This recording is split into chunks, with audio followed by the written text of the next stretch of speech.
lot of people think that credit scores are this mysterious thing that we don't really have any control over and are determined by factors beyond our comprehension. That's not true at all. Credit's a really easy thing to understand, and the scores are determined by factors that are honestly pretty clear. If you have a clear understanding of what goes into your credit score, you can effectively hack it, and that's what I'm going to teach you how to do today. Depending on the credit bureau, there's a number of different factors that go into your credit score, but they're all roughly the same between the different bureaus, and I'm going to go through them in order of least to most important. The first thing that goes into your credit score, making about 5 to 10% of the score, is the number of accounts that you have open. A lot of people that are irresponsible with credit, they'll open more accounts and they'll start forgetting payments and they'll, not manage it effectively. And you need to show the credit bureaus that that is not you. Each individual line counts as one account. So if you have 3 credit cards through your bank, that's 3 accounts. And ideally, the best number, if you want to work towards having a perfect credit score, is 21 or more accounts, according to TransUnion. Luckily, in the modern world, there's so many cards that have a $0 annual fee and cost nothing to open, so it really doesn't affect you that much to open new accounts. But I'll talk about the nuance here in some of the later steps. The next big thing that goes into your credit score is your credit mix. How many different types of accounts do you have? Some examples would be personal loans, auto loans, home mortgage, student loans, and credit cards. Those may be 5 different types. Ideally, you want to have at least 3 different types of loans to work towards a perfect credit score. Does this mean that you should go out and get a small personal loan to add to your credit mix and boost your credit score? Almost certainly not. You'd have to value your credit a lot, and that would probably be a lot more in interest that you would rack up than the credit score is even worth to you in the long run anyway. The next big thing is your number of hard inquiries on your credit. Again, this makes up about 10% of your score, so we're starting to get into the things that affect it more. Hard inquiries are unfortunately just a fact of life, right? They're going to happen anytime you open an account. Typically, there's going to be a hard inquiry on your credit. The key here is you want to limit the number of hard inquiries on your credit between 6 to 18 months before a large purchase. Eventually, the hard inquiries will drop off your credit report and stop affecting your score, but if you know that you're going to be making a big purchase like a house or a car in the near future, you want to limit your inquiries. You want to avoid applying for new credit cards if you know that you're going to be making a big purchase soon. Here's where you start to get into some of the nuance of credit scores, right? You want to open enough accounts that you can positively impact your credit score by having a lot of accounts open. But by opening those accounts, you have to do hard inquiries on your credit, and that damages your credit score. The fourth thing that goes into your credit score is the length of your credit history. So this is the average age of all of your accounts. I consider myself to be a fairly financially literate person. I've had a credit card since I was like 14. My parents helped me open the account. And so I figured that I'd have this long history of on-time payments and a high average age of my accounts.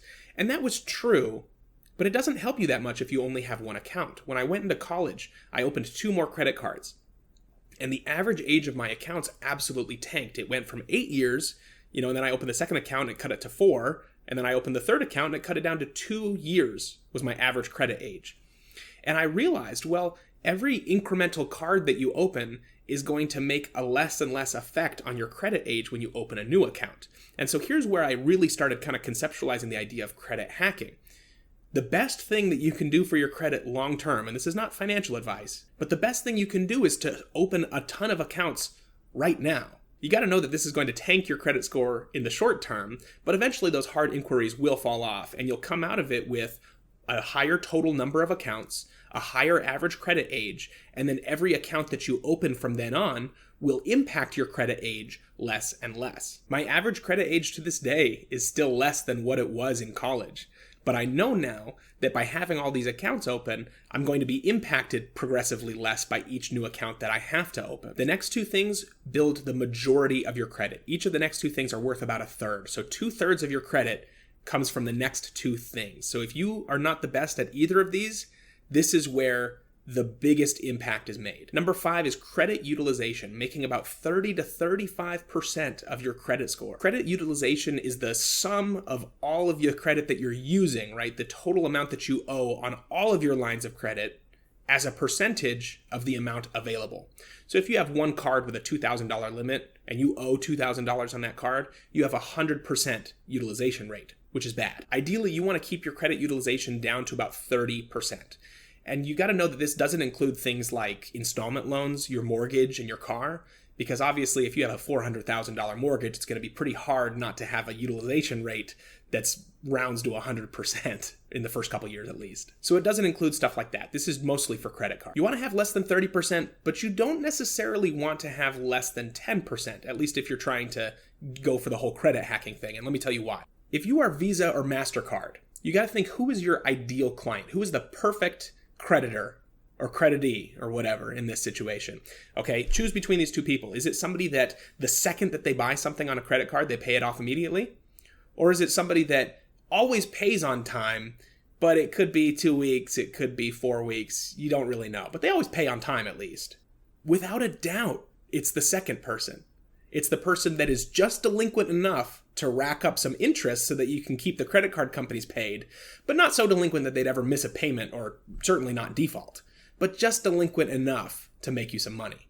So for that reason, having a credit utilization of 0 or less than 10% is not necessarily a good thing, but this is another one of those things where I don't think that it's really worth it to pursue, right? You'd have to rack up interest to keep your credit utilization perpetually at 10%. Most people kind of do this naturally, but if that's not naturally you, it doesn't make any sense to go out and purposefully spend more money and purposefully rack up more interest just in the sake of boosting your credit score by a couple points. The other thing that you got to know about this one is that each individual card's utilization matters as well. So if you have 10 credit cards all with a limit of $2,000 and you're going to spend $2,000, it would be infinitely better to put $200 on each of the 10 cards than it would be to put $2,000 on one card. So yes, the credit utilization across all of your accounts matters in the aggregate, but also the credit utilization on each individual card matters as well. Going back to the credit hacking thing, this was the other thing that I learned in college that I could do to increase my credit score. I used to have 2 cards with about a $3,000 limit on each. And when I was in college, I was really poor. So I was constantly at my credit limit with these 2 cards. And that was negatively impacting my credit score because I had a utilization of like 100% all the time. When I opened all of those accounts, what happened naturally is that my utilization went down because my total credit went up, even though the amount that I was spending or the balances that I kept on my cards didn't change. So if that's you, that's something to consider to increase your credit, even if you can't change your spending. If you can't spend less on the credit cards because of your situation, you can at least have more available. But again, you have to be responsible, otherwise you're just going to get this blowing up in your face and you're going to be in a worse position if you can't manage the credit than you would have been if you hadn't done any of this at all. The 6th and most important thing to your credit score is you cannot be delinquent. You can't miss payments, you can't delay payments, don't go onto their payment plans that the credit cards companies are going to offer you. You have to be responsible and pay on time. Don't spend money that you don't have. Sometimes credit card companies will come to you with offers and say, hey, we noticed that you're having a little bit of trouble. Your credit utilization's high. Do you want to go on a payment plan? Do you want us to let you skip a payment or defer a payment? It's a trap.